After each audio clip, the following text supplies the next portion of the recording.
નમસ્કાર વિદ્યાર્થી મિત્રો આજે આપણે એક એવી ભરતી વિશેની વાત કરવાના છે કે જેની અંદર 2295 એટલે કે 2295 જગ્યાઓ પર ભરતીની મિત્રો અત્યારે જાહેરાત થઈ ગઈ છે.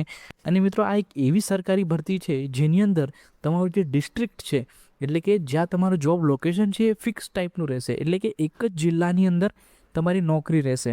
જો તમારું સિલેક્શન થઈ જાય તો એ જ જિલ્લાની અંદર તમારી નોકરી થશે. આ રીતની મિત્રો એક ભરતીની જાહેરાત અત્યારે થઈ ગઈ છે. આજીવન એક જ જિલ્લામાં તમારી નોકરી રહેવાની છે. સ્ક્રીન ઉપર તમે જોઈ શકો છો સુરત મહાનગરપાલિકાની અંદર ભરતીની જાહેરાત મિત્રો થઈ ગઈ છે. સ્પેશિયલી સુરત મહાનગરપાલિકાની ભરતીની જાહેરાત છે એટલે સુરત જિલ્લાની અંદર તમારે જોબ લોકેશન રહેવાનું છે. આ એક પ્લસ પોઈન્ટ છે મિત્રો. ઘણા વિદ્યાર્થીઓ એવા હોય છે કે જે ઓલ ઇન્ડિયાનું જોબ લોકેશન હોય છે એટલે એ જોબની તૈયારી નથી કરતા, બટ આ જે સુરત મહાનગરપાલિકા છે મિત્રો, એની જે જોબ છે એ તમારી સુરતની અંદર જ રહેશે એટલે આ એક પ્લસ પોઈન્ટ છે મિત્રો.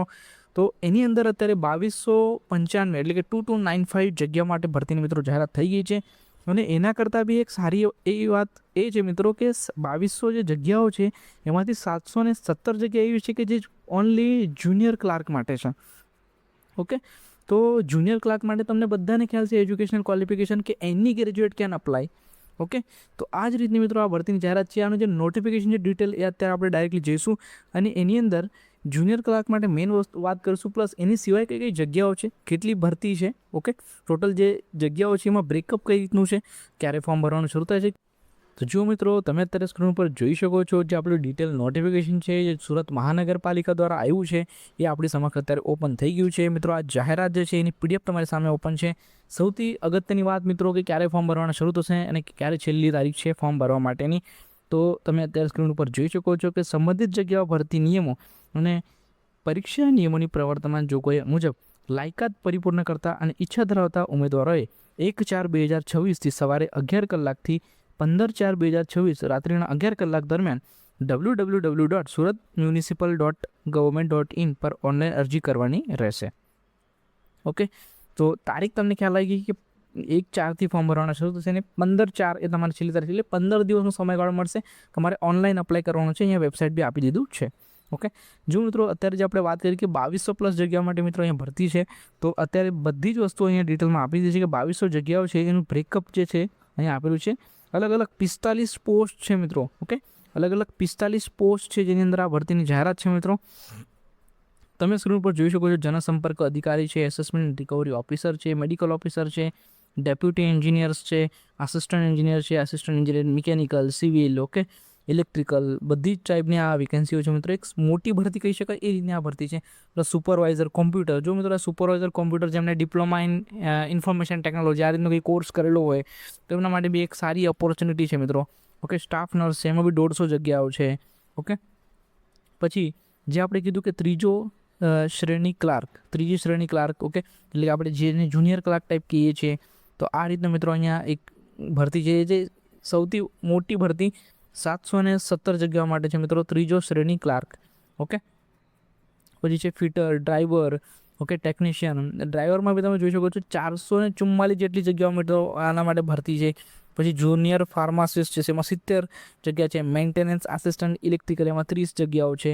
પ્લસ માર્શલ જે છે એમાં તમે જોઈ શકો છો કે વોચ એન્ડ વોર્ડમાં 323 જગ્યાઓ છે. ટેકનિકલ આસિસ્ટન્ટ એમાં 112 જગ્યાઓ છે. તો આ રીતે મિત્રો ઘણી બધી જગ્યાઓ આની અંદર આવેલી છે, તમે સ્ક્રીન ઉપર જોઈ શકો છો. ઓકે, તો હવે આની અંદર મિત્રો ઘણી બધી ડિટેલ્સ આપેલી છે. તો આ જ વિડીયોમાં આખે આપણે જે પીડીએફ આખી સમજી જો જવા જઈશું, 35 પેજની આ પીડીએફ છે, તો વિડીયો ઘણો લાંબો થઈ જશે મિત્રો. આ યુટ્યુબ પર લોટ્સ ઓફ વિડીયોઝ અત્યારે આના ઉપર અવેલેબલ થઈ ગયા છે. તમને ડાઉટ હોય તો ત્યાં બી તમે જોઈ શકો છો. આપણો મેઇન એજન્ડા શું છે કે આવી કોઈ નવી ભરતી આવી ગઈ છે એના વિશેની માહિતી તમારી પાસે પહોંચી જાય. ઓકે, તો મારા ખ્યાલથી આ વસ્તુ તમારી પાસે અત્યારે પહોંચી ગઈ છે કે આવી કોઈક નવી ભરતી આવી ગઈ છે અને એમાં બી 700 જગ્યાઓ જુનિયર ક્લાર્ક માટેના, એટલે એક સારી એવી ઓપોર્ચ્યુનિટી કહી શકાય કે જે એની ગ્રેજ્યુએટ સ્ટુડન્ટ્સ છે એમના માટે. તો આમાં આપણે જઈએ કે જુનિયર ક્લાર્ક માટે જે છે એમાં જે ત્રીજો શ્રેણી ક્લાર્ક લખેલું છે એના માટે શું, એટલે કઈ રીતનું એમાં એજ્યુકેશનલ ક્વોલિફિકેશન છે એ જસ્ટ તમને બતાવી દઈએ છીએ આપણે, તો તમને ત્યાંથી બી આઈડિયા આવી જશે. ઓકે, તો જો મિત્રો અહીંયા જે છે બધા જ પોસ્ટ માટેનું શું આપેલું છે તો કે શૈક્ષણિક લાયકાત આપેલી છે, પગાર ધોરણ બી તમને આપી દીધું છે. જો મિત્રો અહીંયા જેટલી બી ભરતીઓ છે, મેજોરિટી ભરતીની અંદર તમે જોશો ને તો 3 વર્ષ માટે તમારે શું છે તો કે અમુક તમારે પે સ્કેલ રહેશે, ફિક્સ પગાર રહેશે 3 વર્ષ માટે, એના પછી તમારે ફૂલ પેની અંદર તમે આવી જશો. આ રીતે મેં અમુક ભરતીઓ છે. તો આમાં આપણે જોઈએ તો મેન આપણે જે વસ્તુની વાત કરવાના છે મિત્રો અત્યારે એ આપણે વાત કરી દઈએ કે જે તમારું ફિક્સ ટાઈપનું પે છે. ચલો આપણે સ્ક્રોલ કરીને નીચે જઈએ ફટાફટથી.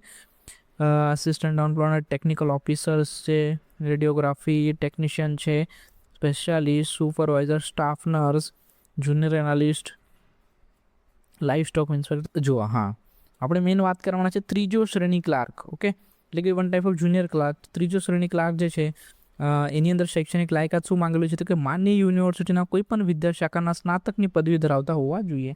ઓકે, સ્નાતકની પદવીઓ તમારી પાસે હોય છે એટલે ગ્રેજ્યુએટ તમે હોવા જોઈએ. ઓકે, ઉમેદવાર કોમ્પ્યુટરની પાયાની કામગીરીની જાણકારી ધરાવતા હોવા જોઈએ. તેમજ આ બાબતે સરકારશ્રીના વખત જે સૂચવે તેવા કોમ્પ્યુટર કોર્સ કામગીરીની જાણકારી ધરાવતા હોવા જોઈએ. ગુજરાતી તેમજ હિન્દી ભાષાનું જ્ઞાન હોવું જરૂરી છે. ઓકે, એજ લિમિટની આમાં ક્લાર્ક માટે વાત કરી લઈએ તો કે 35 વર્ષથી વધુ નહીં. સુરત મહાનગરપાલિકાના કર્મચારીઓના કિસ્સામાં વય મર્યાદા લાગુ પડશે નહીં. અનામત કેટેગરીમાં સરકારશ્રીના વખત નિયમોના છૂટછાટ આપવાની રહેશે. જો મિત્રો તાલીમ ભથ્થું જે છે તમારે પ્રથમ 3 વર્ષ ફિક્સ માસિક વેતન 16,500 રૂપિયા તમને ચૂકવવામાં આવશે.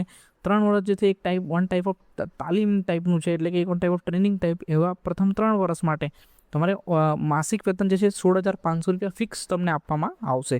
ઓકે, એના પછી પે મેટ્રિક્સ લેવલ જે છે તમે જોઈ શકો છો કે 19,900 જે તમારો બેસિક પે થઈ જશે. 19,900થી લઈને 63,000 સુધીના જે છે પે મેટ્રિક્સ લેવલ 2 પ્રમાણે તમને પછી સેલરી મળવા પાત્ર થશે. ફૂલ પેની અંદર પછી તમે 3 વર્ષ પછી આવી જશો. આમાં તમારો બેસિક પે જે છે 19,900, 3 વર્ષ પછી તમારો ચાલુ થઈ જશે. એટલે કે બેસિક પ્લસ એના ઉપર HRA, TA, DA જે બી અલાઉન્સીસ એડ થાય. ઓકે, તો એ રીતે તમને પછી સેલરી મળવા પાત્ર થશે. ઓકે, અરાઉન્ડ જો વાત કરીએ તો 35-40 હજારની આસપાસ તમારું ફૂલ પે એને કહી શકાય એ રીતનું તમારી રહેશે. ઓકે, એ જસ્ટ અપ્રોક્સ કહીએ છીએ, બટ તમે જોઈ શકો છો કે 19,900 તમારો બેસિક રહેશે. એના પર તમારે TA, DA અને જે પણ અલાઉન્સીસ મળવા પાત્ર થશે એ તમને 3 વર્ષ પછી મળશે. તો મિત્રો આ એક એવી ઓપોર્ચ્યુનિટી છે. 717 જગ્યાઓ માટે ભરતી પ્લસ સુરત મહાનગરપાલિકા એટલે કે સુરતની અંદર જ જોબ રહેશે. ઓકે, એક આજીવન જોબ સુરતમાં એક જ જગ્યા, લોકેશન ફિક્સ સુરત. ઓકે, તો એક સારી ઓપોર્ચ્યુનિટી છે મિત્રો. જે લોકો એલિજિબલ છે, જો ખાસ સુરતમાં રહે છે, જે લોકો એલિજિબલ છે, જોબની તૈયારી કરે છે, જરૂરથી મિત્રો આમાં અપ્લાય કરજો. કારણ કે આ જે જોબ છે આમાં એક સારી એવી મહેનત કરવા જેવી છે કે જો આમાં પાસ થઈ ગયા તો આજીવન તમારી જોબ ફિક્સ થઈ જશે. ઓકે, તો મિત્રો જસ્ટ આટલો જ આપણો એક પ્રયત્ન હતો, નાનકડો એક પ્રયત્ન કે તમારી પાસે આ ડિટેલ પહોંચે. બાકી તમે આ જે PDF છે મિત્રો એક વખત જરૂરથી પૂરેપૂરી વાંચજો. ઓકે, ડાયરેક્ટલી તમે સુરત મહાનગરપાલિકાના વેબસાઇટ પર જઈને તમે અરજી કરી શકો છો. ક્યારથી અરજી કરવાની શરૂ થશે તો કે 1 તારીખથી અરજી કરવાની શરૂ થશે.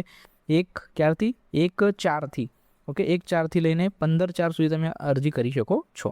ઓકે, ઘણી બધી મિત્રો અહીંયા સૂચનાઓ આપેલી છે. ઓકે, તમે અગત્યની સૂચનાઓ આપેલી છે. કોલ લેટર્સનું ડિટેલ્સમાં કન્ફર્મ એન્ડ પે એપ્લિકેશન્સ બધી જ વસ્તુઓ મિત્રો અહીંયા આપી દીધી છે. ઓકે, જો મિત્રો અહીંયા ફીસની વાત કરેલી કે કેટલી ફીસ તમારે ચૂકવવાની રહેશે તો અહીંયા લખેલું છે મિત્રો કે એક ફીસ વિશેની વાત કરેલી છે. તો કે સ્ક્રીન ઉપર આપેલ ઓનલાઈન પેમેન્ટના યોગ્ય માધ્યમથી જરૂરી વિગત દાખલ કરીને ઓનલાઈન ફી ચૂકવણી માટે મેક પેમેન્ટ બટન પર ક્લિક કરીને ફી ભરવાની રહેશે. બિન અનામત વર્ગ માટે 500 રૂપિયા અને અનામત વર્ગ માટે 400 રૂપિયા ફીસ ઓનલાઈન પેમેન્ટ ભર્યા બાદ ફીની ડિટેલ્સ ટ્રાન્ઝેક્શન રહેશે. તો તમે ફીની બી વાત તમે અહીંયા જોઈ લીધી છે કે ફોર્મ ભરતી વખતે તમારે 400 અને 500 જેવું અહીંયા ફીસ છે. ઓકે, તો મારા ખ્યાલથી અહીંયા જે મેઇન વસ્તુઓ છે કે ક્યારે ફોર્મ ભરવાના શરૂ થાય છે, કયા જોબ્સ છે એની અંદર, કયા નોટિફિકેશન્સમાં કયા પોસ્ટ માટે ભરતી છે, ઓકે, તારીખ શું છે, કેટલી એપ્લિકેશન્સ ફીસ છે, ડિટેલમાં આપણે મેઇન જે વસ્તુઓ છે કવર કરી લીધી છે. ઓકે, આના સિવાય કોઈ ડિટેલમાં તમને માહિતી જોતી હોય તો ડાયરેક્ટલી તમે યુટ્યુબ પર જાઓ. ઓકે, એની અંદર ડિટેલ્સમાં લોટ્સ ઓફ વિડીયોઝ અવેલેબલ થઈ ગયા છે, ત્યાંથી બી તમે જોઈ શકો છો. ઓકે, તો તમારા એવા ફ્રેન્ડ્સ સાથે મિત્રો આ વિડીયોને જરૂરથી શેર કરજો કે જેમને ખરેખર જોબની જરૂર છે તેમના સુધી જરૂરથી આ માહિતી પહોંચે. ચાલો, થેન્ક યુ.